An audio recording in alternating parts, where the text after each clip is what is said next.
여러분 안녕하십니까? 다음 달 16일 치러지는 2018학년도 대학 수학능력시험이 한 달도 채 남지 않았습니다.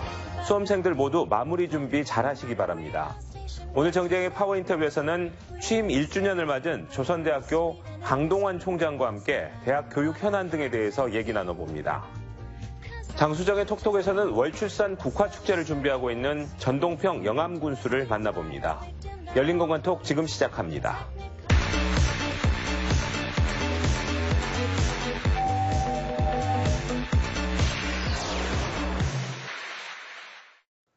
네, 오늘은 조선대 강동원 총장 모셨습니다. 안녕하십니까? 안녕하세요. 네, 먼저 지역 시청자분들께 인사 말씀부터 해주시죠. 네, 저희 대학이 올해 71주년을 맞이했습니다. 정말 71년 동안 조선대학교를 사랑해 주신 우리 지역민들께 진심으로 먼저 감사드립니다. 우리 지역민의 사랑에 의해서 그동안에 많은 인재가 배출됐습니다. 우리 조선대학교 가족이 약 40만 명이 배출됐기 때문에 아마도 정치, 경제, 사회 그리고 산업 분야에서 정말 리더로서 열심히 일하고 있다고 확신하고 있습니다. 지역민들 그리고 학부모 여러분 그동안 조선대학교를 성원해 주셔서 진심으로 감사드립니다.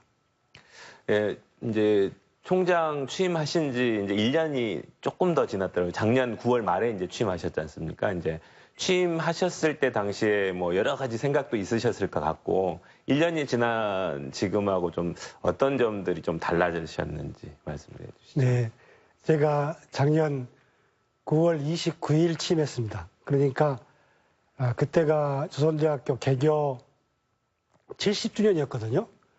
그때 제가 개교 70주년을 맞이하면서 동시에 취임을 했기 때문에 대단히 그 영광된 자리였습니다. 그래서 상당히 제 개인적으로는 영광이었지만은 앞으로 이제 미래를 볼 때 4차 산업시대가 오기 때문에 앞으로 학생들을 위해서 교육이라든가 또 어떠한 연구 과제를 성취했을 때 지역사회 발전에 도움이 될 수 있을까라는 고민이 상당히 많았습니다. 그래서 한 1년간 지나고 보니까 저희 대학이 그동안에 지역민의 사랑에 성장됐기 때문에 우리는 앞으로 시민과 도민에게 더 가까이 다가가야 되겠다라는 생각을 해가지고 저희들이 70년 전에 시작되었던 설립동지를 중심으로 한 기금운동이 있었거든요. 네. 그래서 그 기금운동을 다시 한번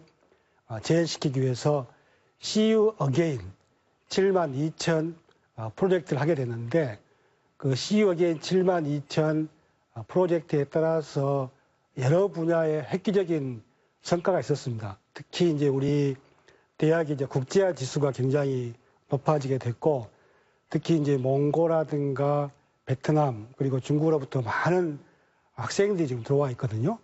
그리고 또한 동시에 우리 학교 학생들이 좀 국제화를 좀 전념해야겠다는 생각 속에서 많은 학생들이 지금 세계로 나가고 있습니다.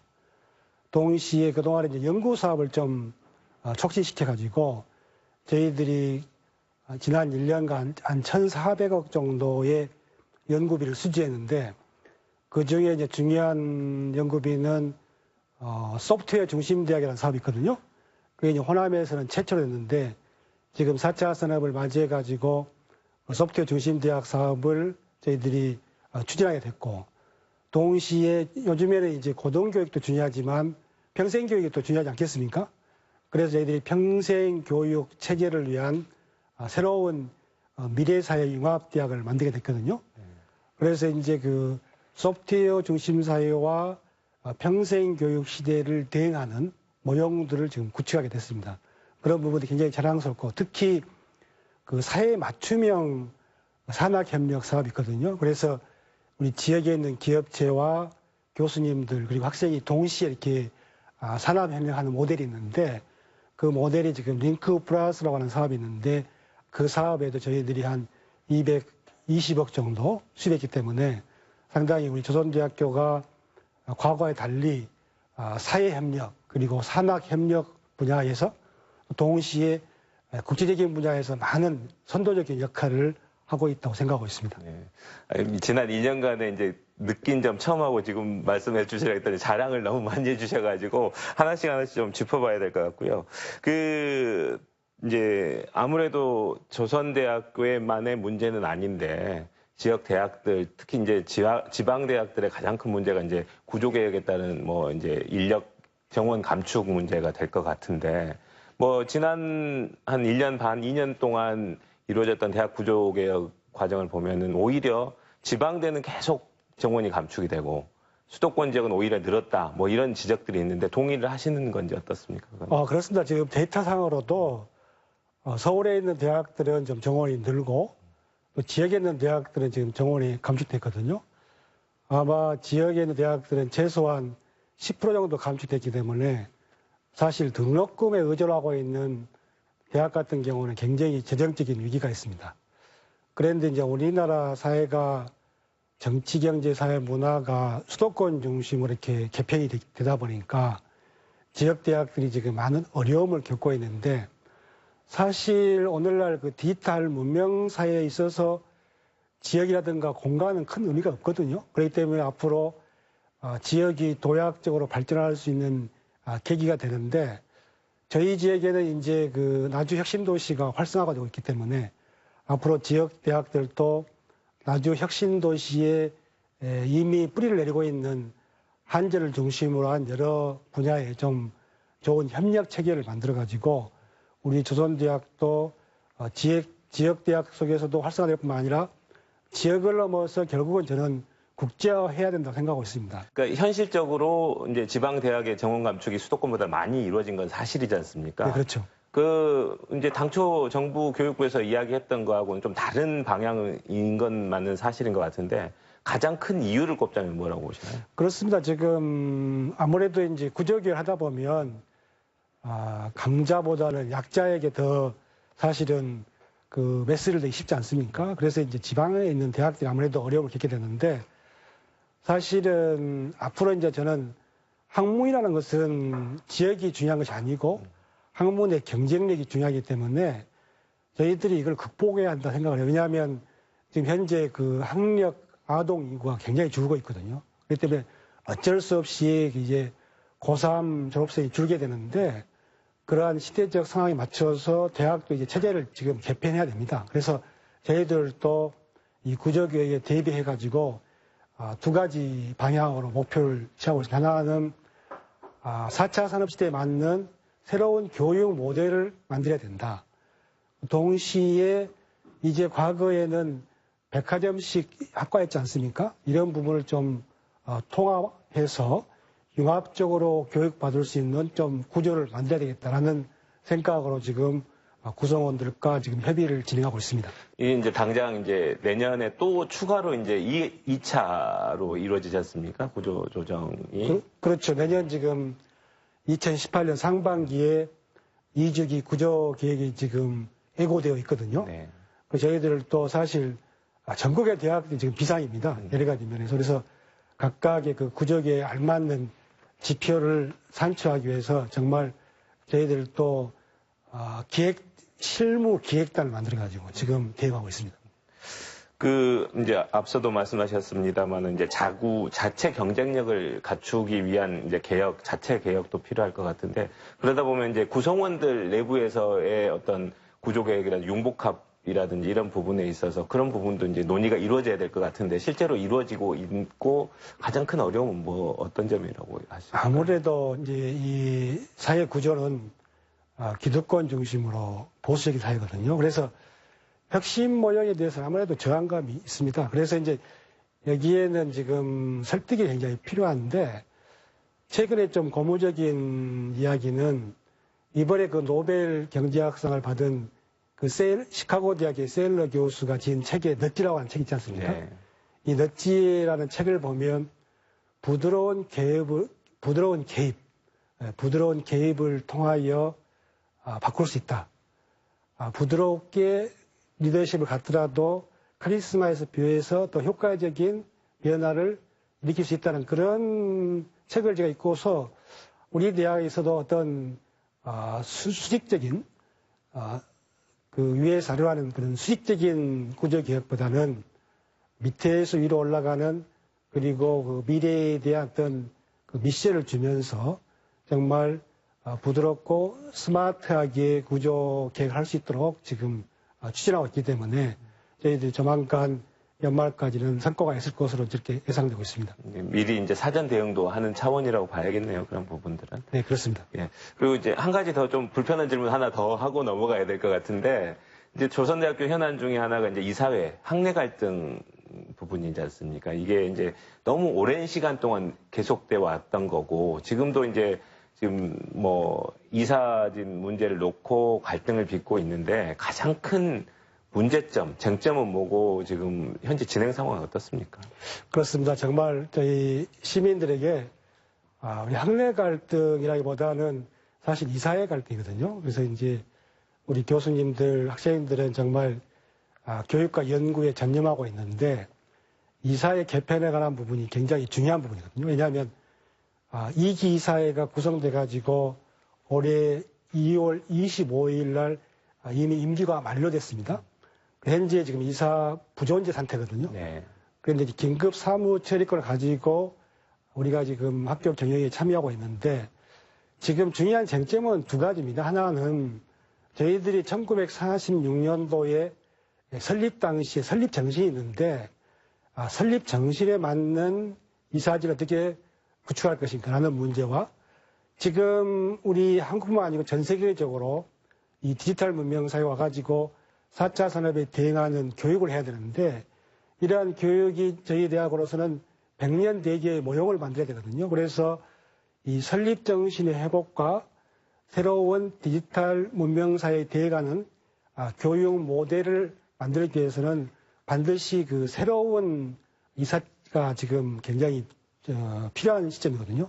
거기에 대한 좀 기존 그 2기 이사들과 우리 구성원들의 갈등이 있는데 사실은 역사는 그 다수의 의견이 저는 중요하다고 생각됩니다. 우리 구성원들 대부분은 이 새로운 문재인 정부를 맞이해서 변화의 시대에 돌입하고 있기 때문에 이 변화의 시대에 알맞는 대응할 수 있는 이사님들의 선출이 굉장히 필요하다고 있고 거기에 이제 목소리를 올리다 보니까 아무래도 학내 갈등으로 좀 이렇게 비춰지고 있는데 아마 이제 10월 말 11월 초쯤에는 이러한 부분에 잘 마무리될 것으로 생각하고 있습니다. 그 방금 말씀하신 것 중에 이제 사분위에서 임시이사 파견하겠다 뭐 이런 조만간에 뭐 이런 기사들이 나왔던데 뭐 그거 그렇게 이제 진행이 되는 건가요? 구성원들도 그걸 바라는 건가요? 현재 상황은 어떻습니까? 네, 구성원들은 지금 과도기적 상황을 좀 받아들여야 한다는 주장을 많이 하고 있습니다. 그것이 이제 임시이사 체제인데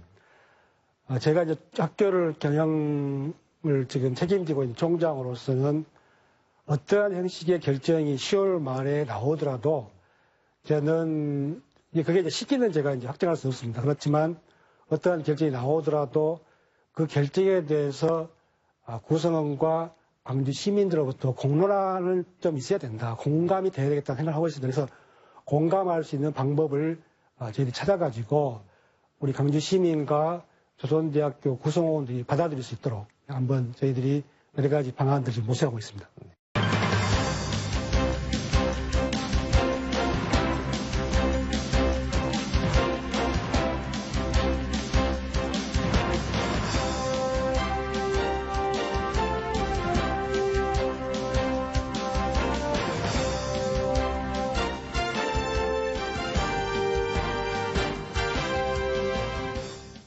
조선대학교만의 경쟁력 꼽자면 총장님 꼽자면 어떤 걸 될 수 있을까요?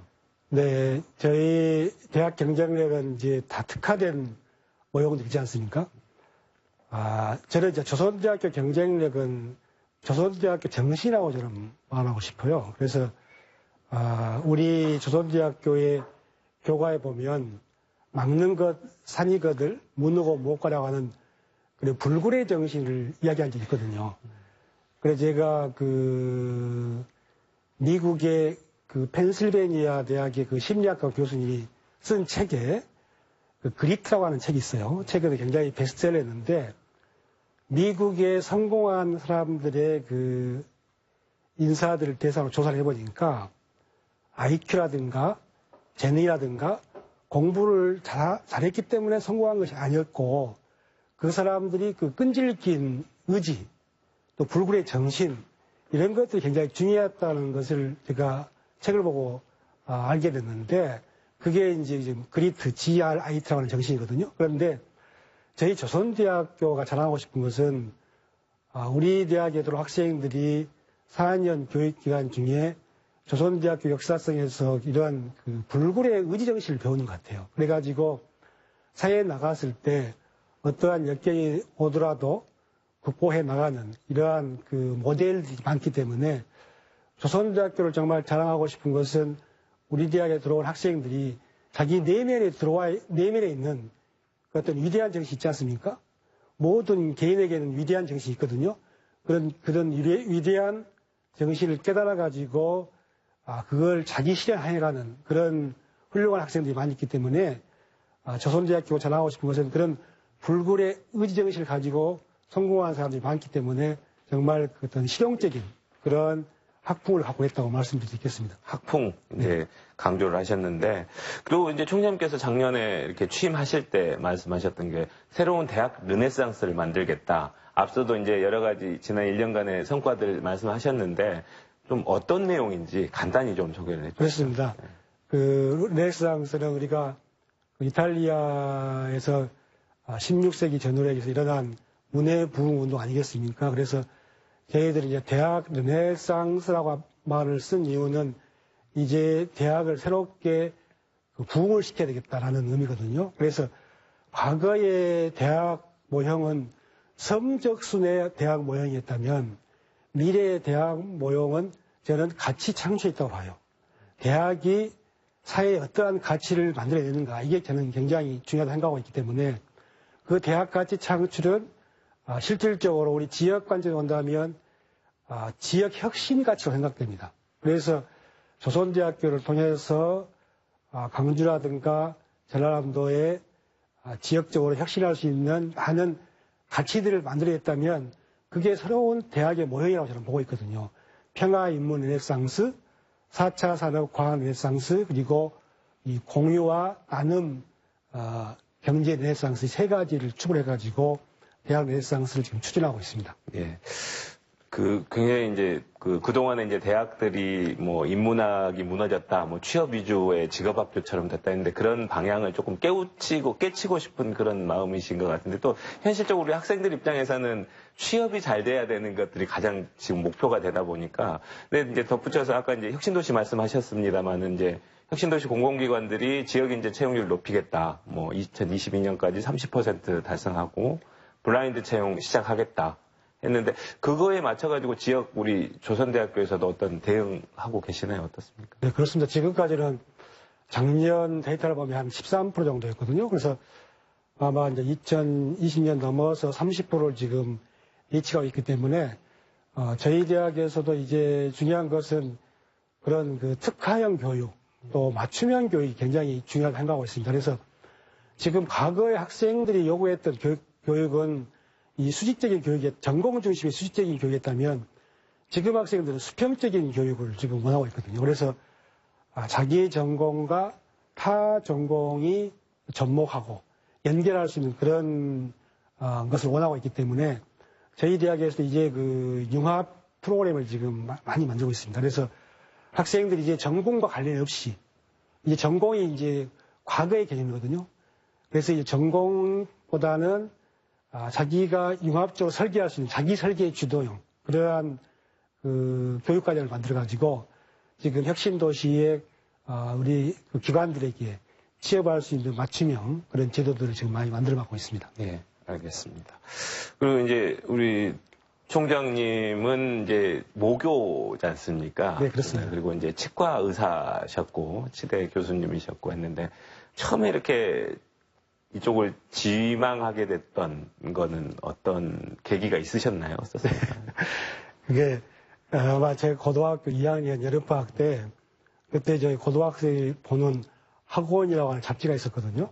그 잡지에 우연히 보니까 미래의 직업의 전망이 좋은 직업을 해가지고 치과 의사가 나와 있더라고요. 근데 사실 그때 제가 이제 문과에 가지고 치과대학 가기 위해서 이제 이과로 바꿨는데 그때 당시에 제 이제 고등학교 수준에서는 뭐 치과사가 어떤 일을 하는지 잘 몰랐었어요. 사실 몰랐고 다만 이제 제가 그 고등학교 시절에 나중에 직업을 교수를 하고 싶었거든요. 그런데 그때 조선대학교에서 치과대학을 이례로 모집하니까 주변에서 이례로 모집하면은 그 교수 되기가 쉽지 않겠느냐는 조언이 있어가지고 그때 치과대학교를 이례로 제가 1974년도에 입학했었습니다. 그래가지고 그대로 이제 이 치과를 배우게 됐는데 제가 이제 치과를 이렇게 전공해 보니까 과거에는 이제 치과가 이렇게 단순히 그 씹는 것 정도 기능을 하는 거 생각했는데 지금은 이제 치의학 연구가 이 씹는 기능, 즉 제작 기능과 연관해 가지고 뇌 기능하고 굉장히 연계해서 연구를 많이 하고 있거든요. 그래서 최근에는 치아가 많이 상실돼 가지고 음식을 잘 못 씹는 그런 분들이 치매가 많이 생긴다는 지금 연구가 나와 있습니다. 그래서 이제 이 치과가 굉장히 지금 급속도로 발전되고 있고 동시에 지금 치과 산업이 굉장히 커졌거든요. 우리나라에서 아마 의료 산업 중에서 세계적으로 수출을 많이 하고 있는 기업들을 보시면 대부분 치과 산업 기업들입니다. 그래서 저는 이제 개인적으로 치과 교수를 했지만은 앞으로 치과가 이제 산업적으로 더 발전되기를 기대하고 있습니다. 이제 뭐 총장님 처음에 지원하실 때뿐만 아니라 지금도 유망한 과라고 보면 되겠습니다. 그 이제 말씀 나누다 보니까 이제 그 수험생들 이제 한 달도 안 남았지 않습니까? 올해 수능이 한 달도 안 남았고, 그다음에 이제 젊은이들 취업 때문에 고민하는 젊은이들 많고 할 텐데 그런 수험생과 젊은이들한테 해주고 싶은 말씀 있으시면은 한 말씀 해주시죠. 네, 제가 이런 말 하고 싶어요.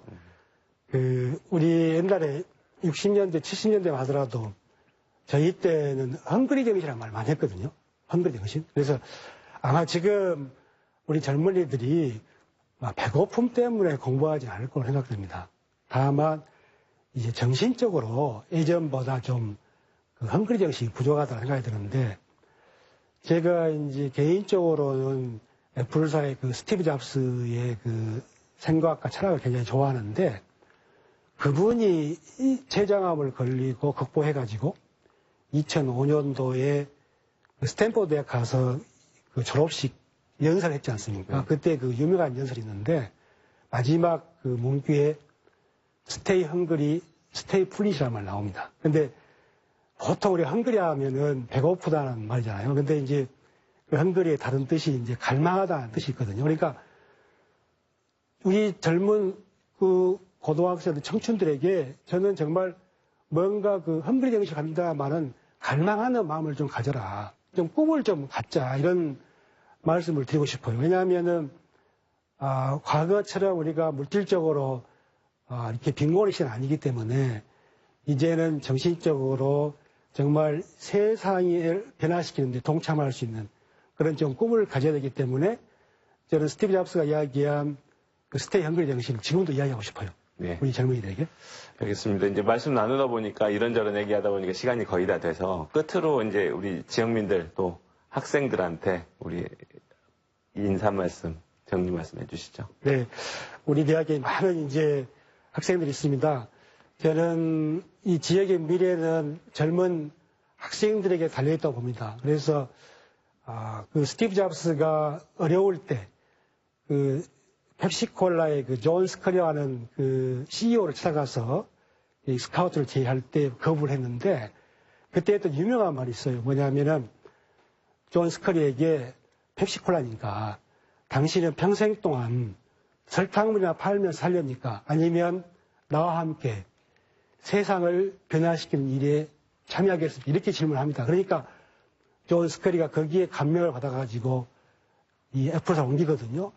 이런 것처럼 우리 젊은이들이 여러 가지 어려움이 있지만 그래도 꿈꾸는 자와 함께 정말 우리 청춘들이 꿈을 갖고 세상을 변화시키는 일, 뭐 정치라든가 경제라든가 사회라든가 문화라든가 산업체에 좀 적극적으로 참여할 수 있었으면 좋겠습니다.